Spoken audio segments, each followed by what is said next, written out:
بەناوی خۆی گەورە و میهرەبان سڵاوی خۆی گەورەتان لێبێ بینەرانی بەڕێزی خۆشەویست خۆشحاڵین لە بەرنامەیەشتری سەدای زێڕین بە ئێوەی بەڕێز شاد بووینەوە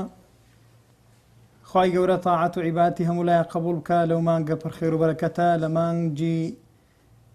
قورئانی پیرۆز بۆ ئەم جارە لە شاری هەولێر میوانداری دەنگخۆشی شتری قورئانی پیرۆز دەکەین ئەویش مامۆستا ڕەشوان کاخدرە ئومێد دەکەین کە بتوانین بەرنامەیەکی بەپێز و خۆش لە بۆ ئێوەی بەڕێز ئامادە بکەین مامۆستا گیان زۆر بەخێراتن دەکەین بەخێر بێ سەرچاوان سلامت بێ ڕەحمەتی خوا لێبێ برای گەورم خۆشحاڵین کە ڕازی بی یا ڕەبی بە میوانداری ئێمە بارەکە الله فیک قبول کرد ئومێد دەکەین خوای گەورە سەرکەوتوت کە سەرفراز بکەین ئینشاءالله ئامین ئەجمعین مامۆستا گیان سەرەتا دەمانەوێ کورتێک باسی ژیانی خۆت بکەی خۆتمان پێ بناسێنی بسم الله الرحمن الرحيم الحمد لله الصلاة والسلام على خاتم الأنبياء والمرسلين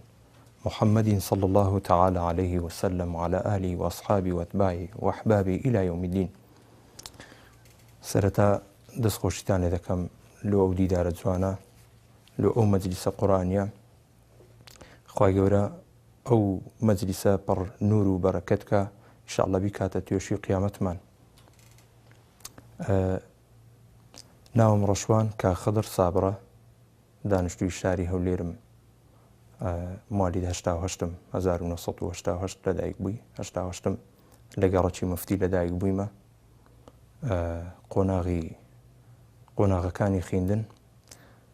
سەرەتاییم لە مەکتەبی ڕەوەند خوێندیە 6 دواتر ناوەندی لە متەوەسطەی قەندیل و عەدادیە لە کارۆخی کوڕان و لە پاشان هەتا 6 تەواو کردی و نەمتوانی بخوێنم خێزاندارم دوو مندارم هەیە کچەکەم هەیە بە ناوی سیدرەخان و کوڕەکیشم هەیە بە ناوی عومەر خوای گەورە تەمەنیان خوا لێ دەڕازی بی یا ڕەبی لەگەری گۆش مامۆستا سەرەتای قورئان خوێندنت لەکوێ دەست پێ کرد لە ساڵێکی دەست پێ کرد بەخوای وەکو ساڵ بزەبت لە بیرم نییە بەس یعنی حەز ناکەم برێم عادەتی بەڵام وایە لە کوردەواری خۆمان هەر عادەتی کە شتێکی زۆر جوان بوو عادەتێکی زۆر جوان بوو قەدیمە کە ئێستاوە نمایە ینی ئەسەفە بەڕاستی کە لە گەڕەکی مفتی بووین مزگەفتی حاجی جەمال کە ئێستاش هەر مەوجودە و مزگەوتە هەرمایە مزگەوتێکی بەناوبانگە لە هەولێرێ لە مفتی چەندین مامۆستای بەتوانە لەوێندەر وتاریدایە و حوجرەی زۆر گەورە بۆ لە بۆ چەندین مامۆستایتکە کە هەمووی نمونە پێگەیاندیە ئەو حوجرەیە هەر لە سەردەمی مەلا مەمدوح خوای گەورە ئێستا شەرمایە خوای گەورە تەمەنی پڕخێر و بەرەکەت کە ئینشاءالله جامە لەوێندەر وەکو مندارانی ئەو سەردەمە بەڕاستی هەموو ئەو وەختی ینی پێشوەی بچینە مەکتەبێش نمونە لە تەمەنی 4 و 5 ساڵی لەوێندەر لە حوجرەی مزگەوتی حاجی جەمال لەوێ دەماخیند چەندین فەقیه هەبوو ئەو وەختی دەرسیان بەمە دەگوتەوە دایمەن فەقیەکان هەردەم لە خزمەتی ئەو مندارانەدا بوون بەڕاستی و ئەوان بوونە پێگەک لە بۆمە ینی بووە شتێک لە بۆمە کەمە بینە ناودین بەڕاستی ئێستاوە یەک لەو عادەتانە بوو کە زۆر باش بوو بەڕاستی بەس بەداخەوە لە باتوێ زیاتر پەرەی پێ بدرێن نەماوە لەو سەردەمیان دەستان پێ کرد بە قورئان خوێندنی بەڵێ گچکە بووم تقریبەن نەچوو بمە مەکتەبێ لەوێندەر جز و عەمەیان پێدەگوتین بە حینزە پێیان دەگوتین ئەوەختی بەڵێ خوای گەورە موفق بکە ئینشاءالله دواتر مەسەلەن چۆن پەرت بە قورئان خوێندنەکەتدا لە سەرەتایی لەوێ دەست پێ کرد دوایە چۆن هەموو قورئان و مامۆستای تایبەتت هەبوو کە فێر قورئان بیانەوەتە هەر بە سەماعی دەست بەو قورئان خوێندنەی کرد بە خودای لە پاشۆی کە لە حوجرەی مزگەوتی حاجی جەمال کە لەوێندەر نمونە ماوەک بەردەوام بوون ینی چەند سارێک چکە من هەتا بەبیرم دێت تا ساری ابتدایی هەر لە گەڕەکی مفتی بووین لە پاشان مارمان باری کرد چوینە گەڕەکی جمهوری لە ئیسکان مزگەوتی حاج سلێمان قەسابەیە مزگەوتێکی گچکە ئێستا شەرمایە لەسەر ئەو جادەی مارمان لەوێندەر بوو مارمان باری کرد ئیدی لەوێندەر نەمتوانی لەو مزگەوتی حاج سلێمان قەسابەش لەوێ دەرسیان پێدەگوتی دایمەن حوجرەکانیان هەر هەبوو يعني من بەردەوام بووم هەتا تقریبا هەتا ناوەندی وەکو لە مزگەوت بەڵام بەهۆی وەزعی ئەمنیەوە مزگەوتەکان داخران و دەرس و دیراسەتەکان نمان و وەلحاسری لێدرا و خلاص ئەیدێ مەش نەماتوانی وەکو عامەتەن نەماتوانی زیاتر بچینە دوێ چێ هاندەرد بوو لە بۆ قورآن خوێندن و بەردەوامی لەسەر قورآن خوێندن؟ حتمما مجتەمەعی کوردی پاشی فترەی زۆر کە من تقریبا دەتوانم برێم 14 سال پێش ئێستا 14 سال پێش ئێستا یعنی چکە من تقریبا ئەوە لە 12 سالی دەچیتن من لە عەدادی نمایمە مەکتەبم تاوا کردیە و 2 ساریش پێشەنجینێ شەوچیان دانیشتە بووم لە دیار تەلەڤیزۆنی غورفەکەم هەبوو غورفەی خۆم هەبوو باشە دانیشتبووم لە دیار تەلەڤیزۆنی شەوی درەنگ بوو دەوری سەعات 12 بوو هەرکە تەلەڤیزۆنەکە تەوا بوو قەناتی والله ئەعلەم کۆمەڵ بوو والله ئەعلەم کۆمەڵ بوو والله ئەعلەم ئەگەر هەڵەم نەکردی کۆمەڵ بوو دانیشتبووم لە دیاری ئیدی خەوم داهات زۆر خەوم داهات سبەینان بووم تەڵەبە بووم وڵا بەرنامەک خلاص بوو ڕاستەوخۆ قورئانە کاتە سەرێ هەر ئەوەندە خوێندی یا سوبحان الله من هەر ئەوەندە بە چاوی خۆوە تەمەشام دەکرد جێم ڕادەگرت وەختێک بەخواتمەوە داکمە گاسم دەکات هەستە کوڕمەستە لۆ نوێژ سبەینێ ئیدی چ بوو نازانم بەنج بوو چ بوو نازانم تێناگەم چ بوو وەڵا کە سبەینێ چوومە بابرێن نوێژم کرد و دوایە نانم خوارد و پاشۆی کە بینەکی فترەی پێچ و دوایە چوومە مەکتەبێ و گەڕامەوە نیوەڕانەکەی باوەڕکە لە دیار ئەو تەلەڤیزۆنەی هەرنەستام یعنی وەڵڵاهی هەرنەستام لە دیاری نیوەڕان بۆ هاتمەوە تەلەڤیزۆنەکەم هەر پێکەت و دەم نادەم سەرم لی دەدا حتا گەیشتمەوە کەنجین هەتا گەیشتمەوە سەعات 12 شەوێ چاوەڕێم دەکرد ئەو دەنگە بێتەوە ئەو قورئانخوێنە بێتەوە ئەو قاریە چییە وەڵا ڕاستەوخۆ دەستی پێکردەوە لە دیاری دانیشە هیچ هەستم نەما یەکسەر چووم قەلەم وەرەقەکەم هینا یعنی ئەوە کە باز دەکەم هەندزار پێم ناخۆشە یعنی شەرمەزارەکە لەوەیە تۆ قاریەکی وەکو ئەو کەسایەتی گەورە نەناسی کە بووە سەبەبی هیدایەتی من کە بووە سەبەبی وەی کە بێمە ناو تیلاوە کە بۆ سەبەبی وەی جارش کە بێمە ناو قورئان ئەویش خوای گەورە قەبری پڕنور بکاتن خوای گەورە لێی وەربگری بە بەهەشتی شاد بکە ئینشاءالله عەزابی بەرزەخی لەسەر سوک بکە ئینشاءالله خوای گەورە لە خۆی لە مار و منداری خۆش بی ئەویش شێخ محەممەد سەدیق المەشاویە یعنی بەڕاستی نازانم یعنی هیچ وەسفم نییە لەو کابرای یعنی ئەگە برێن نیستە برێن وەسفی بکە یاخود قسە لەسەری بکە بەڕاستی من ئەو کەسایەتی نیمە بێم قسەی لەسەر بکە دەتوانی چەند ئاەتێکمان بۆ خوێنی لە ئەو شوێنە کاریگەری کە کاریگەری دروست کرد لەسەر جەنابەت بەدەنجی شێخ محەممەد سەدیق المەشاوی وەکو مقەلیدی وی بەڵێ إن شاء الله. فرمي. أعوذ بالله من الشيطان الرجيم. بسم الله الرحمن الرحيم.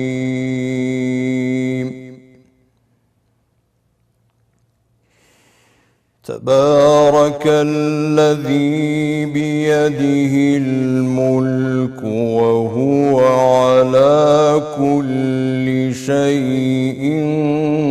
قدير.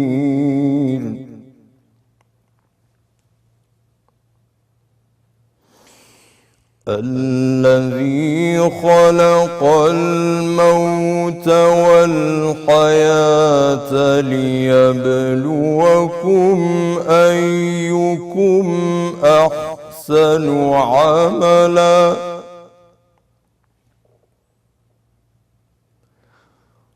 وهو العزيز الغفور.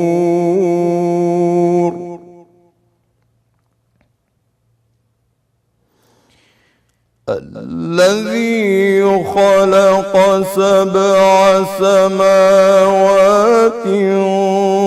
طباقا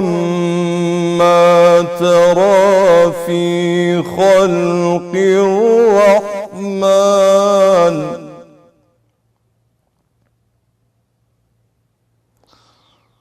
ما ترى في خلق الرحمن من تفاوت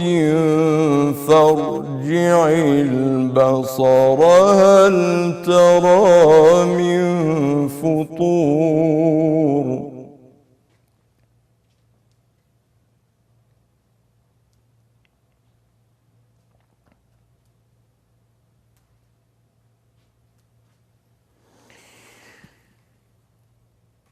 ثم ارجع البصر كرتين ينقلب إليك البصر خاسئا وهو حسير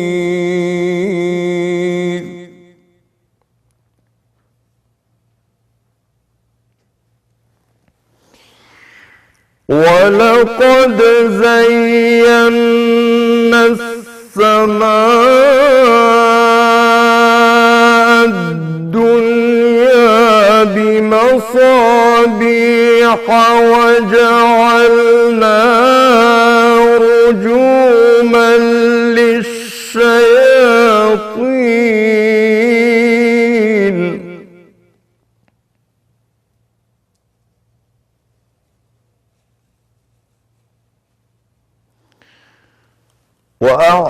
وأعتدنا لهم عذاب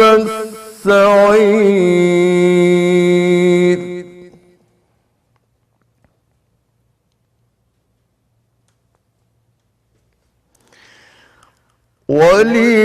وللذين كفروا بربهم عذاب جهنم وبئس المصير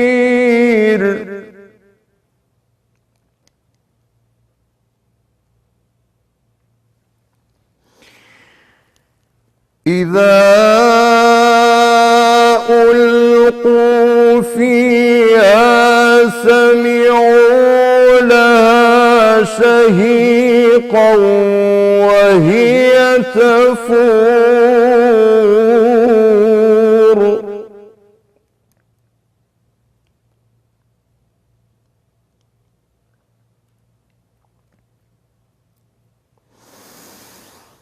تكاد تميز من الغيظ كلما ألقي فيها فوج سألهم خزنتها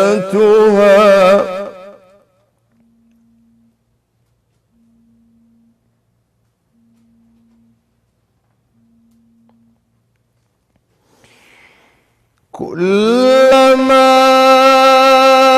ألقي فيها فوج سألهم خزنتها ألم يأتكم نذير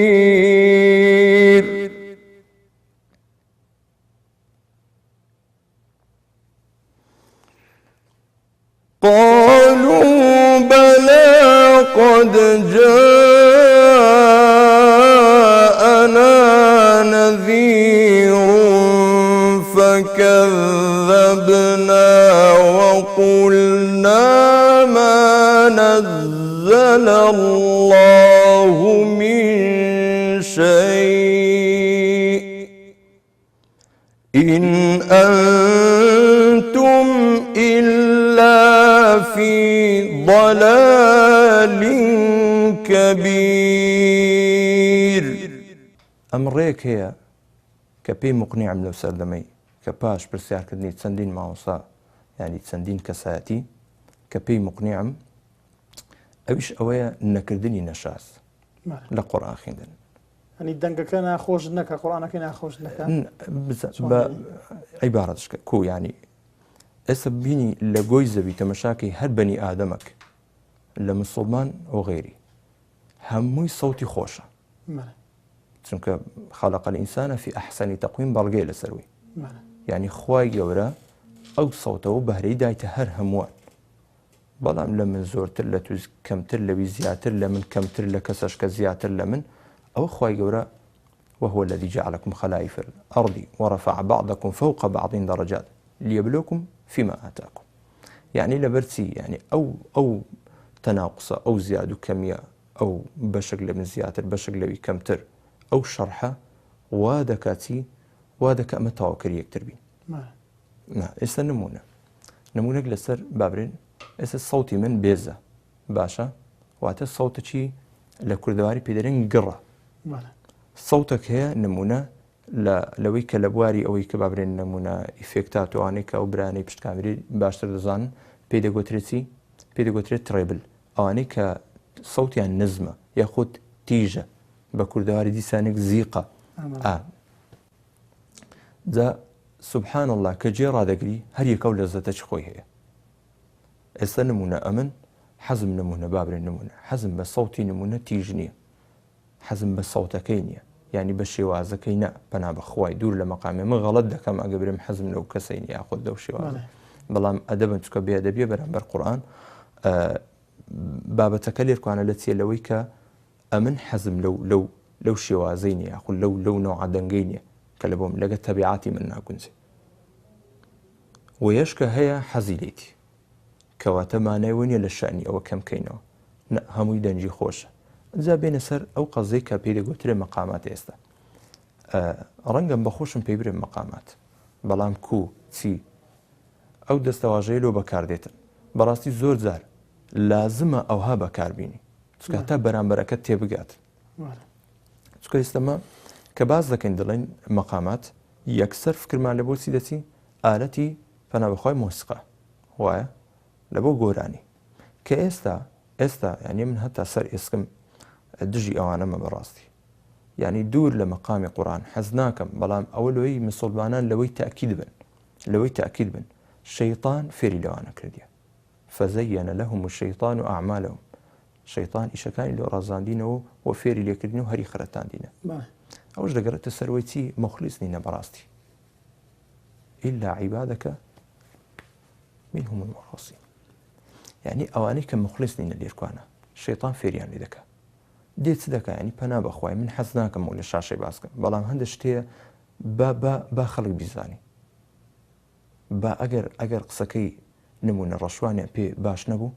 باشە با بچن بە دوواداچوون لێ بکەن خۆوە ئەوە تەبەیون واجبە لەسەر موسڵمانان دانیشتیە ئۆرجی دانایە کەمانی دانایە ئالەتی مۆسیقای دانایە لێ دەداتن عەزف دەکاتن پەنا بەخوای دێ قورئانی پێداخینی یعنی دوورە لە هەموو بەهایەکی مرۆڤایەتی یعنی مرۆڤی مسڵمان یعنی هەر یەقیز فەهمی هەبی لۆ دین یەقیز فەهمی هەبی لۆ سیرە یعنی ئێستەمە دێنە سەروێ دینمان لە چێوە گرتیە لە پێغەمبەری خوا صلی الله علیه وسلم پاشان سەحاب پاشان تابعین هەتا بە تەواتر گەیشتەمە یعنی مەتەمەشا دەکەین ئەو شتانە نەبووە لەو سەردەمی ئالەت نەبووە مۆسیقا نەبووە لا شەککە پێش ئیسلامیش هەبووە ئەیدۆ بەکاریان نەهینایە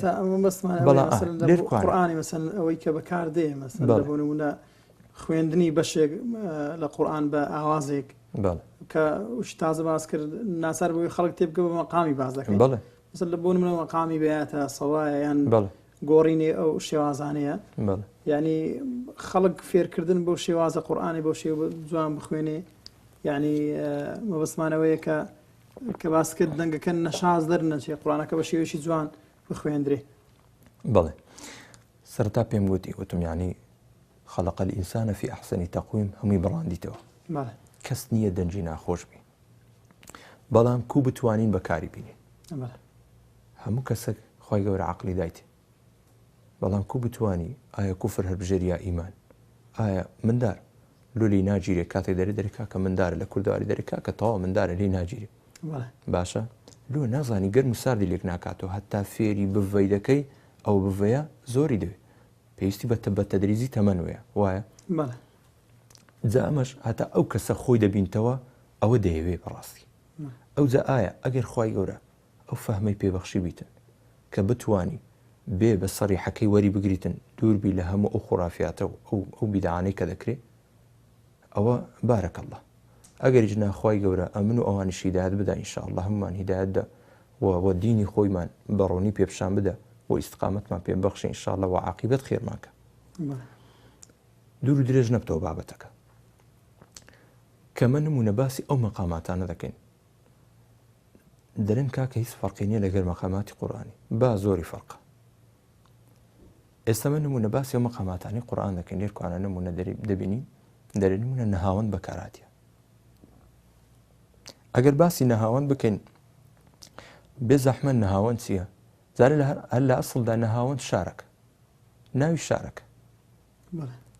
باسی حیجاز دەکەی ئەوە دیارە ینی حیجاز دەتوانی هەگەر هەر باسی مەقامێکت پارتێک چەند ئاەتێک بۆ قورئان بخوێنی زیاتر وازح زاوەلەوەی کات درێژ نەبتەوە خلاصایان ینی نمونە لە کۆی ئەوە ئایستا نمونە باسی بەیاد دەکەین ڕستمان هەیە نمونە سێگامان هەیە باشە نەهاوەندمان هەیە عەجەممان هەیە حیجازمان هەیە سەبامان هەیە کوردمان هەیە باشە ئێستا گە باسی نەهاوەند بکەین إن المتقين في مقام أمين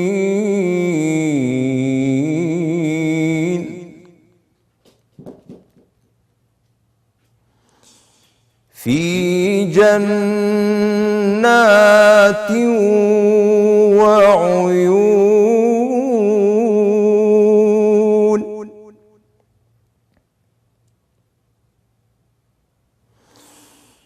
يلبسون من سندس وإستبرق متقابلين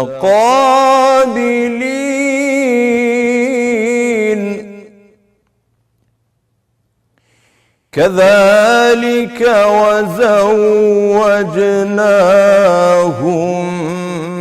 بحور عين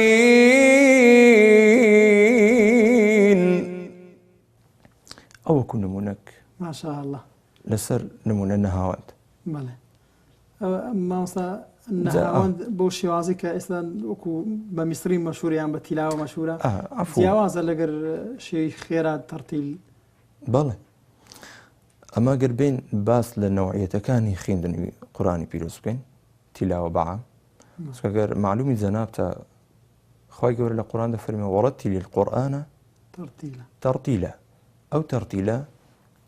سێ شێواز دەخۆی دەگری ئەوە کاوەی کە نمونە زانایان و ئەوانەی کە لەو بوارەی شارەزانە دێندابەشی ئەو سێیان کردیە یعنی ئەگەنا بەعام تەرتیل هەموو قیرائەتی دەگرتەوە یعنی کابرا بە هەر ئوسلوبەک و شێوازێک بخوێنی جاری وایە کابرا لە وڵاتە چییە بە نەوعێک دەیخوێنی یاخود لە وڵات با لە میسرش بی هەتا زۆرشە با لە سەعودیەش بی با لە کوردستانیش بی بە ئوسلوبەک دەیخوێنی ئەو قورئانە دەخوێنی لە بەینی نمونە تەحقیقە لە بەینی نمونە حدریش تەدویریش نییە یعنی کەواتە تەرتیل هەمووی دەگرتەوە خۆ ناکرێ برێ و کابرا قورئانی نەخوێن وایە ڕاست زارێرکوانەمە قورئان بەعام کە باسی تەرتیل دەکرێ دەبتە سێ بەش تەحقیق ئەوەلەن تەحقیق لە پاشان تەدویر کە ناوەڕاستیتی لە پاشان حیدر بەڵێ ئەوەی کە ئێستا نمونە ئەو چەند ئاەتەمان خوێند ئەوە تەحقیق بوو کە بەڕاستی ینی دلیل و بەڵگە زۆرە لەسەروەی کە پێغەمبەری خوا صلی الله عليه وسلم ینی بە تەحقیق خوێندیتی کو سەحاب دەجێڕنەوە ڕزا و ڕەحمەتی خۆیان لێبی کاتێک کە پێغەمبەری خوا صلی الله عليه وسلم قورئانی دەخوێند یعنی ئەمە دەمانتوانی وشەکان بژمێرین پیتەکان بژمێرین حرفەکان بژمێرین ئەگەر بەرگەکی عەقلی هەر ئەوها بینینەوە ئێستا بە نمونە بە هەر سێ شێواز بیخوێنین چیهانی دەتوانی نمونە ئەتو بتوانی حرفەکان بژمێری هیچ گومانی تێدانێت تەحقیقەکە چونکە تەدویر ئەولاترە سەریعترە نەبڕی سەریعترە حیدر سەریعترە زۆر سەریعترە جەنابەت زیاتر حەز لە تاقیقی بۆ شێوازی بخوێنی کە بە شێوازی تیلاوە بەڵێ مەسری بەخوای تحقیق و تەدویر بەڵێ حیدر کەم چکە بەڕاستی حیدر یعنی هەز دەکەم لە کودرەی لە چێژی قورئان دەستە دەرێ یعنی سەریعە تەدەبوری تێدا نامێنێ چکەمە پێغەمبەری خوا صلی الله علیه وسلم یعنی ئەمە لۆ بەڕاستی لۆ نەگەڕین و سەر چاوە کە بزانین پێغەمبەری خوا صلی الله علیه وسلم دەربارەی قیرائەت چمە پێ دەفەرمێ یعنی تەماشا دەکە یەک لە سونەتەکانی پێغەمبەری خوای صلی الله علیه وسلم ڕاوەستانە لەسەر هەموو کۆتایی ئاەتەکە وایە یعنی هیمە ینی نمونە کە بابرن بە تحقیق دەیخینی لێکی دەدا خواتیادی شتەکە نە حەرامە نەیجک بەڵام چی ئەولاتر نییە گە ڕاوەستین بە خاصن ئەو مصحفانی کە ئێستا ینی ئەلحەمدولله کانی کەتیتە سەردەمەی ماشەڵڵا مصحف زۆرە بە جوانترین شێوە نووسرایە ینی هەمووی کودرەی ئەو علاماتانەی وەقفتدا هەمووی لەسرە ینی هەتا ڕادەکی زۆر باشی لەسرە یعنی دەتوانی هەر بەپێ ئەو ڕێنمایانەی بڕۆی یعنی هیچ ئەشکال لە دروست نابیت یعنی هیچ ئیجاب ناکات و بینی 5 ئاەتی لێک دێ ئێستا نمونە کە باسی قراءە دەکرێت خاصن ئەو برانەی کە نمونە ئەو قاریە بە ڕێزانەی کە مقلدن کە بەڕاستی بازێک لە عولەمایان پێیان جایز نییە و ڕێی ئەرجائیشە کە جایز نییە مقلدی یعنی مقلدی سەرف جایز نییە چونکە بەڵگەیان بەقوەتە یعنی پێغەمبەری خوا صلی الله علیه وسلم لە ناویان بووە یەک حەدیثیش نییە یەک کەسیش نییە گوتیتیان پێغەمبەری خوا صلی الله علیه وسلم ئەوها بەو جۆرەی خوێندیتی بەڵام کەس تەقلیدی نەکردیتەوە مەگەر سەحاب قاری نەبووینە قورئان لە بۆ پێغەمبەری خوا صلی الله علیه وسلم دادەبەزی ئەوان هەموو لە چاردەورەینە ئەوان زۆر زۆر زۆر زۆر ئەولاترن ئەگە بیان کردوایە و ئەمەش زۆر ئەولاترین ئەگەر بە ڕێچکەچیش بواە ئەگەر بە کودرێ بە قەولەکیش بواە بەو شێوازەمان بخین باە کە پێغەمبەری خوا صلی الله علیه وسلم خوێندیتی وایە ماسەجان جەنابەت حەز لێ کە بە تەنیایی یان زیاتر حەز لێ بە چ مەقامێک بخێنی یان بە چ دەنگێکی بخێنی بە خۆی بە تەنیابی وەڵڵاهی ئەمن فەرقی پێ ناکەم بەڵام زیاتر ئەوانەی کە بەخۆم حەزم لێ شێوازانەیە شێوازی حیجازیە شێوازی نەهاوەندە شێوازی کووردە بەڕاستی ئەوانم زۆر حەز لێ ینی تام لێ دەکەم کودەری ڕادەوەستم لە سەرایەتەکان کودەری دەتوانم تەدەبوری تێدا بکەم و حەزینە سەبا ینی حەزینە تەنایە لێنایە گریانی پیاوان ینی هەندە مووقیفەیە لە قورئان ینی زۆر قورسە بەڕاستی کە باسی نمونە عەذاب دەکاتن باسی مشهدی قیامەت دەکات ینی ئەوە زۆر زۆر زەحمەتە ینی ئەو سەبایە زۆر تعبیریە لە بۆی چکە زۆر جار ینی زۆربەی مامۆستا بەڕێزەکان کە دەربارەی ئەو بابەتانە هەندێک کودەرەی بە هەڵە حاڵی بوونە یعنی کە باسی نمونە ئەو ئاوازانە دەکرێت دەرێ لۆ مەرجت کردێ ئیلا ئەوە لێرە بەکار بێ لێرە بەکار نایەتن جاری وایە خودی ئینسان زۆر جار دەبینی لەو برا بە ڕێزانەی ئەو قاریانەی کە پێشنوێژی دەکەن ئەو ئیمامانەی کە لە مزگەوتەکان یاخود نمونە دەبینی لە حەڕەم زۆر جار دەبینی دەگەیشتە ئاەتی عەذاب دەگریە بەدەستە خۆی نییە ینی خیندنەکەشی ڕێک دەبتە حوزن کاتە شوێنەکەت حەز لێ بە خۆت بخوێنی ئێستا بۆ بخوێنی وەکو شوێن تەحدید نییە لەکنە من قورئان لە ئەلیف لام میم حتا الناس من الجنة والناس کە بە سونەت دەگەڕێ و سەر فاتیحە و ئەوەلی بەقەڕەش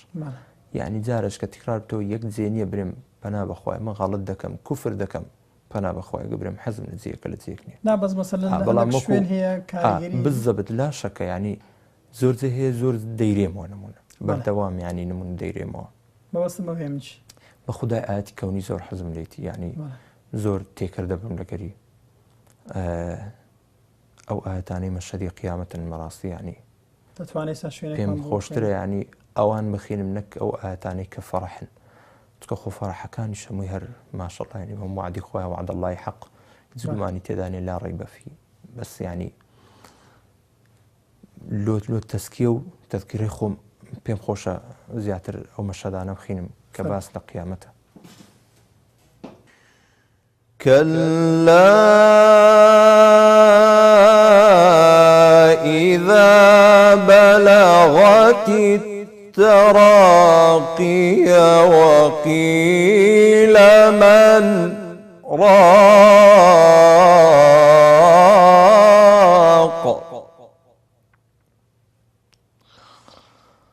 وظن أنه الفراق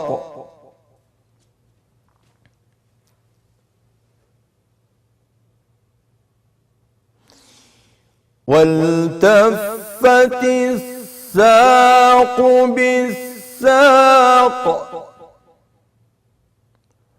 إلى ربك يومئذ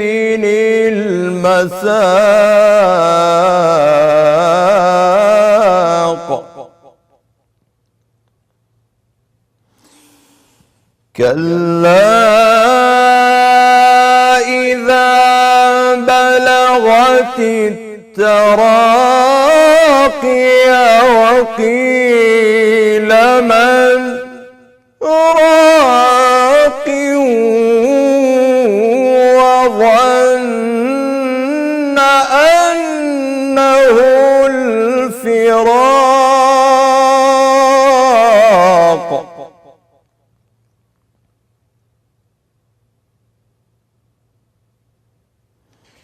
والتفت الساق بالساق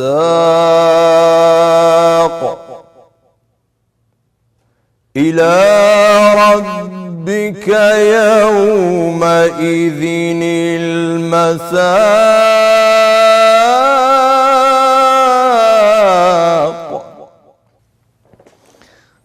بارك الله جزاك الله خيرا. مامۆستا جان بورە لە شێوازی مەسریەکان زیاتر گوێ لە کامە قاری دەگریت جگە لە شێخ محەممەد سیدیق المەشایی کە سەرەتا باس کرد هۆی ینی گەڕانت بە دوای دەنگ و قورئان خوێندن و گەڕانەوە لە بڵای قورئان خوێندن شێخ محەممەد سیدیق المەشایی بوو. قاریەکانی تر کامیان گوێ دەگری و یان تەقلیدت کردیتەوە بەو شێوازە؟ کودەری با قسەکانمان پێچەوانە نەبیتن زۆر جار پەنا بەخوای لە شتەکان چکە خەرچی بێژ زۆرە دەچی دەگەڕێ مەقتەع پێچەوانەکان یاخود دەبڕیتن لێک دەدات. تازە پێم گوتی من مەسوڕم لەسەروەی کە ئەبەدەن لەکە تەقلیدی سەرف نیمە. ئەوش قسەی من نییە بەڕاستی، ئەی عولەما لەو چی قسەی دەکەن، ئەی مامۆستایەکانمان لەو چی قسەی دەکەن، ئیشی من نییە بەڕاستی، ئیشی وانە کە ئەوان چاوساغی منە. یعنی وەکو تەقلیدی سەرفی کەس ناکەم، بەڵام وەکو ئیستفادە لە هەموو قاریەکی دەکەم. حتا باوەڕکە ئەو قاریانەی نمونە یاخود چکە بەعام پێ دەگوترێ قاری زۆر جار دەبینی مەشهەدەکە یان نمونە باوەڕکە ئێستا ڤیدیۆیەکە مندارەکە لە سووریایە پشتی هەمووی کاوت بە دەبینی وڵاتی مسلمانان چی لێ هاتیە لە نەبوونی حکمی قورئانە ئەوەندەی بە دوو مەقامات و تیلاوە و بینە و بەردەی کەتین هەتا وای لێ هات قورئان لە باتی وێ لەسەر مەنەسەکی گەورە بخیندرێ، قورئان لە وڵاتێکی ئیسلامی دەوڵەتێکی ئیسلامی و قورئان بخیندرێ، قورئان وای لێ هاتیە پەنا بەخوای دوور لە مەقامی قورئان لەسەر گوفەکی کەلاوەی تێکچووی ماڵی مسلمانان دەخیندرێ. بەڕاستی ئەو مەشهەدە زۆر قورسە، ینی مندارەکە قورئانی دەخێنی ناتەواویشە، یعنی سوورەتی ئینسان دەخێنی، یعنی وەڵڵاهی هیچ تعبیرەکەم نییە لە بۆی، یعنی هیچ تعبیرم نییە لە بۆی، یعنی ئەو مندار سبحان الله ناسان. خوای گەورە بانگەڕێتەوە سەر ئەو ڕێگە ڕاستی کە قورئانی پیرۆزە و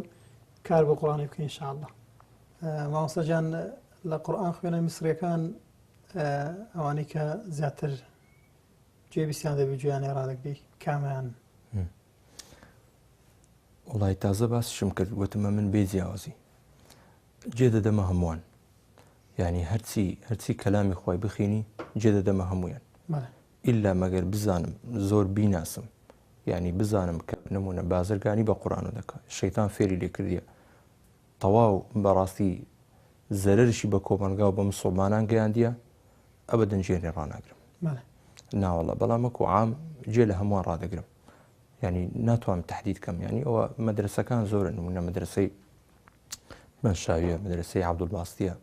نمونە مەدرسەی تقریبا مەدرسەیان لێک نێزیکە مەدرسەی مستەفا ئیسماعیلیە مەدرسەی نمونە حوسەریە مەدرسەی شەحاتیە مامۆستاجان بە شێوازی تەدویرەکە کە ئێستا ڕتمی شبه خێرایەکە کە زۆر خێرانیە جەنابەت ئەوانەی خەلیزیەکان و ئەوانەکە ئێستا زیاتر بە و شێوازی دەخێنن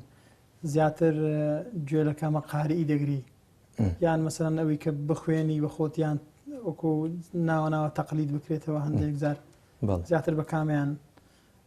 دەخوێنی بەخودای من وەکو شارەزایی لە ناوی قاریەکان زۆر شارەزایان نیمە زیاتر چونکە لەگەر نمونە تیلاوی تێکەرم بە حکومی لەگە حیدر لەگە تەدویر عەفوو کەمتر تێکەرم بەڵام وەکو قاریەکان معروفن ینی زۆرن ماشەڵڵا زیاتر بەڕاستی ئەوەی کە جێ بدەمێ زیاتر عەفاسیە بەڵام تەقلیدیشی ناکەم حەزم لێیتی بەڵام تەقلیدی ناکەم وەکو عەفاسی داوات لێ بکەی هەندێک قورئانەوە بخوێنی بۆ شێوازە دەتوانی بۆ بخوێنی بە شێوازی خۆم ئینشاءالله بە شێوازی خۆم بە دەنجی بە تەدویر بەڵێ فەرموو أعوذ بالله من الشيطان الرجيم بسم الله الرحمن الرحيم الرحمن علم القرآن خلق الإنسان علمه البيان الشمس والقمر بحسبان والنجم والشجر يسجدان والسماء رفعها ووضع الميزان ألا تطغوا في الميزان وأقيموا الوزن بالقسط ولا تخسروا الميزان والأرض وضعها للأنام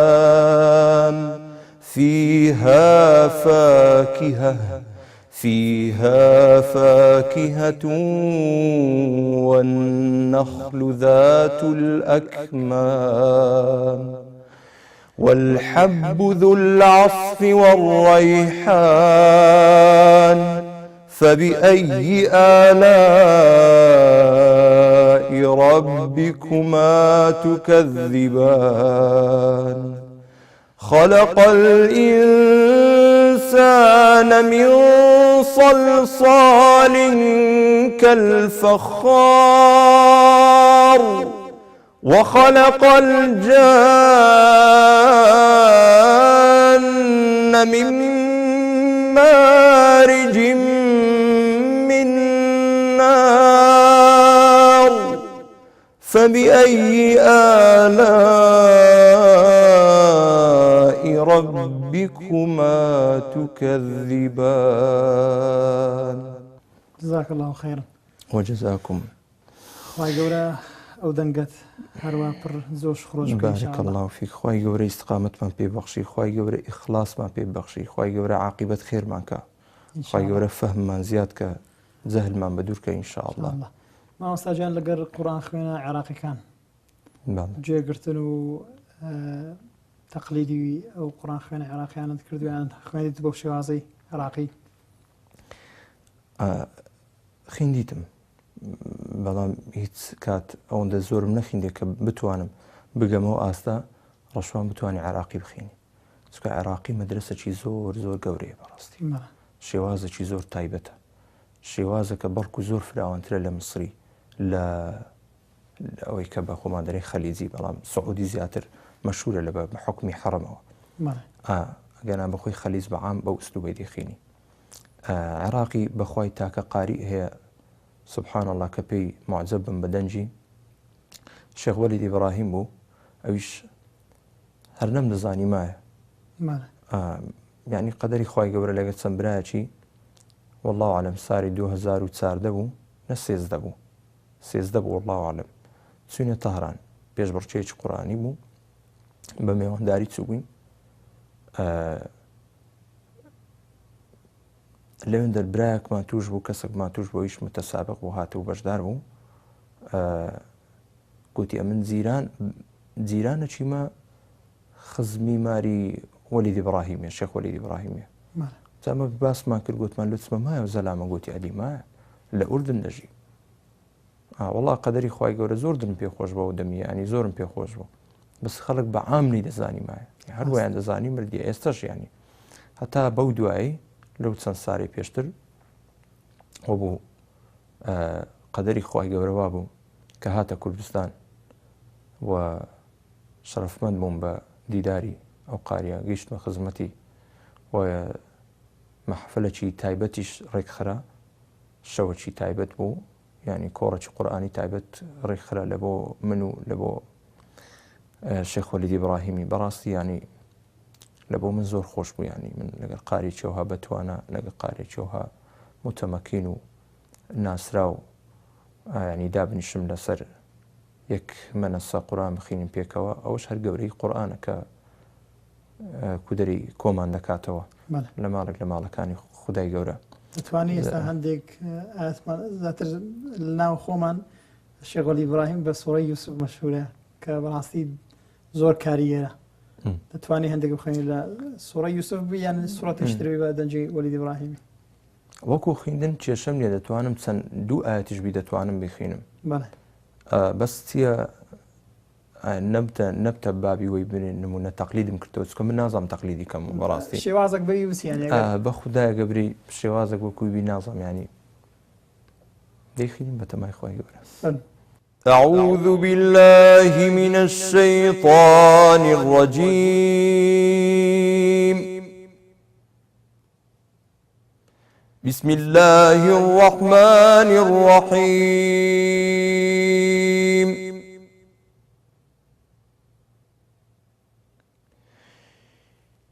إذ قال يوسف لأبيه يا أبت إني رأيت 11 كوكبا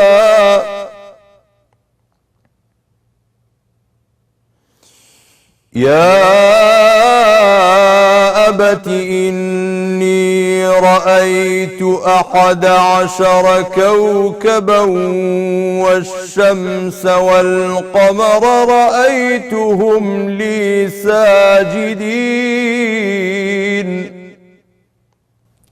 بارك الله دەستکان خۆش بی. بڕاستی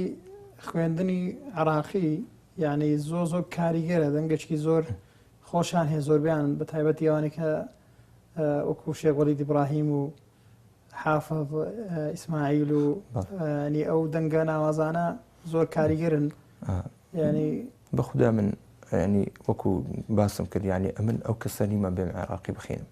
ینی ئەگەر ئێستا هەست دەکەم حەق نادەم بەڵام لۆ خۆم دەتوانم بەڵام وەکوی بڵێم نمونە بە ناوێ قاری قسەی بکەم و بێم برێم قاریەکی عراقیمە و دەشزانم ینی هیچ ئەشکالەکەم نییە لە شێوازەکانی هیچ لە ئوستوبەکانی ئەشکالێکی وام نییە وەکو سەوت دەتوانم ینی نمونە ئەگە بینە خۆمی بدەمێ دەتوانم ینی وەکو تەقلیدیش بەڵام ینی حەزم نەکردیە ینی حەزیاتر بە کاریگەرم بە تەدویر و بە تەحقیقی مصری. ماسە جان وەکو پێشبڕکێی نێودەوڵەتی بەشداری پێشبەشێت کردووە لە نێودەوڵەتی لە دەرەوەی وڵات قەدەری خوای گەورە بووە نەچوویمە لە بۆ وەکو پێشبڕکێ ینی بەشداری بکەم وەکو متەسابق بێم بەشدار بم لە پێشبڕکێکان ئەوەش هۆکاری خۆی هەبوو بەڕاستی ینی هۆکاری یەکەم تقریبەن ئەو بابەتە دیاری کراوە بەڵام ئەو هۆکارانەی کە زۆر تاسیری لەسەر من هەیە ئەو بە شاناسی شۆ دەیرم بەڕاستی الحەمدولله ئەو جیانەی کە لەی دەکرێت ئەو جیانی کە لێ دەکرێت دوور لە مەقامی قورئان دوورە لە قورئان دوورە لە ناوڕۆکی قورئان جا بەڕاستی من لە پێناوی خی گەورە بەشداری ناکەم و داوت نامم لە بۆ هاتیان ئیستا نمونە لەوانەیە برا هەیە زۆر لە من نێزیکە نەزانی باشە لە تورکیا 2000 لە بۆم هات شوێنێک بوو ینی مەحفەلێکی گەورە بوو کە هەر ساری قاریئەک دەهات یعنی لە وڵاتەی قاریەک دەهات ینی لە سارێکی 2000 بەخوای تەلەفۆنیان لەو من کرد ینی کە پرسی من چکە دایمەن پرسیار دەکەم جێیەکە کۆ مۆزوعەکە چییە بابەتەکە بەناوی چییە و پاشانیش ئیستخارە دەکەم پاشانی مشاوەڕە دەکەم خی گەورە قسمەتی منی کردی دەچم قسمەتشی نەکردی و ناچم بەڕاستی کوردستان لە ناو هەرێم کوردستان بەشداری پێشبڕکێ ناو عێراق بڵێ بەخۆی لە کوردستان جارێکیان لە ئاستی کوردستان سێ جار بابرێن جارێکیان یەکەم بووم جارێکیان دووەم بووم 2002 بووم جارێکیان شەشەم بووم ینی لە 10 ئەوایلەکەی بووم لەو 10 ئاخیر بووم ئەو دەی کۆتایی دەمینێنەوە وەکو مناسەبات کە بەشداریم کردبی مناسبەی زۆر هەبوو بەشداریم کردیەوانەی کە شەرعی بووە تا پێم شەرعی بووە چوومە بەڕاستی ینی لە هەولێر و لە دەری هەولێرش نمونە لە شارەکانی تکەی هەولێری کەرکووک و نمونە دۆهۆکە سلەیمانیە ئەو شارانە چوومە وەکو ویستیڤاڵی نێودەوڵەتیش بەشداری ویستیڤاڵی نێودەوڵەتی خاڵم کردیە کە برای بەڕێزم لێرە ڕێز و سپاسم لەوەی هەیە دکتۆر کۆچەر عومەر عەلی کە بەڕاستی قاریەکی بەتوانایە کەسێکی لێ هاتووە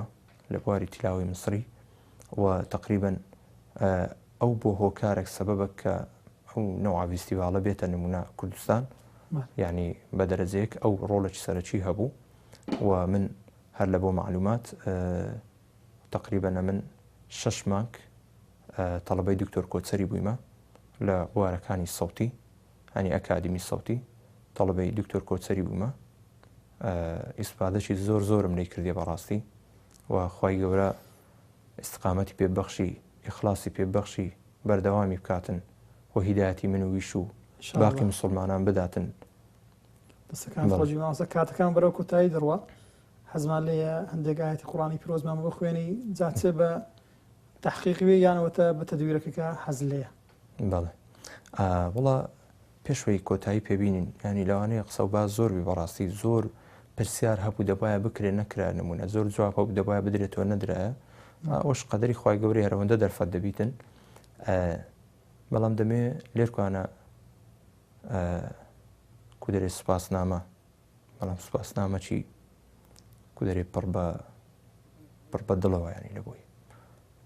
بە دەرەجەیەک لە بۆ خێزانی خۆشەویستم ینی بەڕاستی پشتی قەلاشی شکاندیە لە پشتم نەک قەڵایەکە بەڕکو سەفینەکە لۆ خۆی لە پشتم ینی خی گەورە ڕەبی ڕووی سپی کاتن ینی بەڕاستی زۆر لە دوومە ینی زۆر لە پشتمە زۆر یارمەتیم دەدا ینی بەردەوام بەڕاستی ینی خی گەورە ڕووسپیکە ئینشاءالله ئیخلاس و ئیستقامەتی پێبەخشی عاقبەتی خێربی ئینشاءالله خی گەورە بەهشتی شاد بکە ئەمین یا ڕەبی و دەستی داکو با ماز دەکەم زۆر یارمەتی منیاندایە بەڕاستی خی گەورە ئینشاءالله ئەمنیش لەوانە حیساب بکە بەو ئومێدەینە چکە وەلا تەیەسوا من ڕەوحی الله ئینشاءالله لە ڕەحمەتی خوای بێ ئومێد نابم قەت ئینشاءالله ئەوانە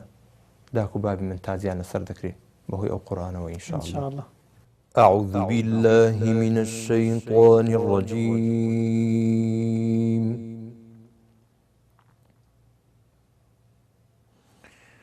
بسم الله الرحمن الرحيم.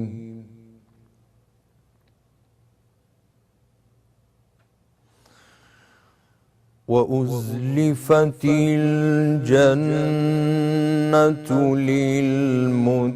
للمتقين غير بعيد.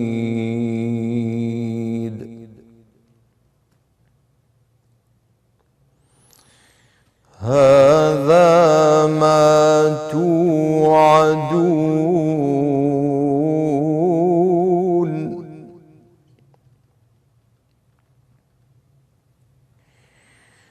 هذا ما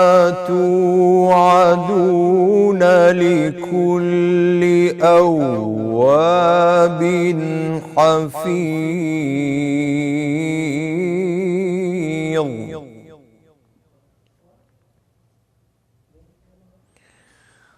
من خشي الرحمن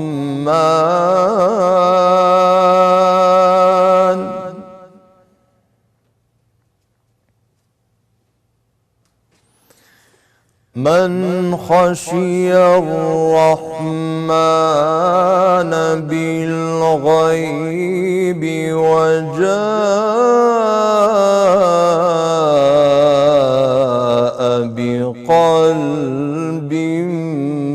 منيب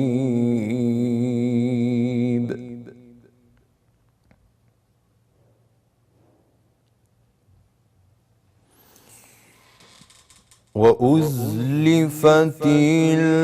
الجنة للمتقين غير بعيد هذا ما توعدون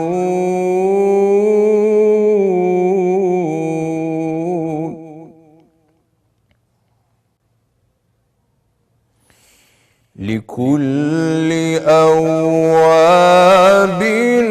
حفيظ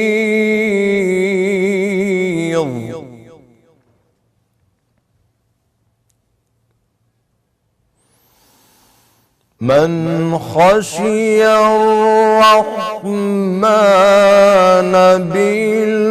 بالغيب وجاء بقلب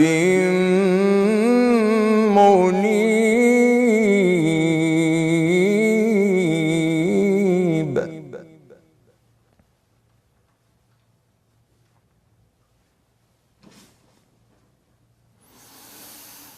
وأزلفت الجنة للمتقين غير بعيد هذا ما توعدون لكل أواب حفيظ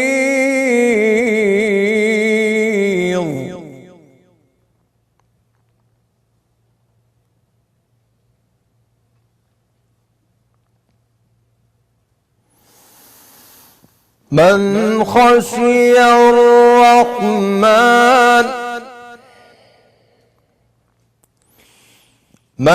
خشي الرحمن بالغيب وجاء بقلب منيب ادخلوها بسلام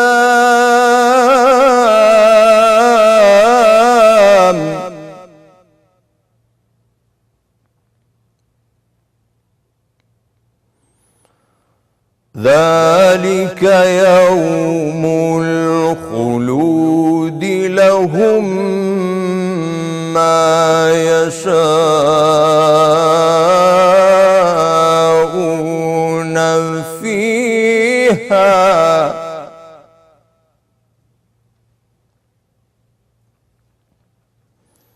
ولدينا مزيد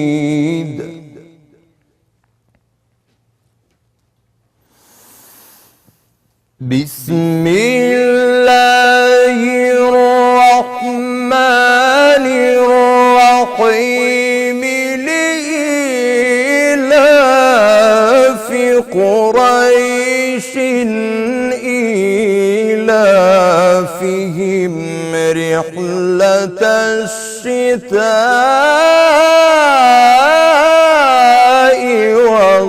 والصيف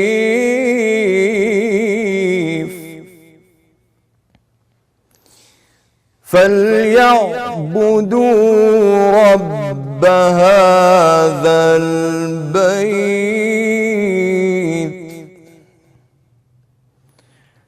الذي أطعمهم من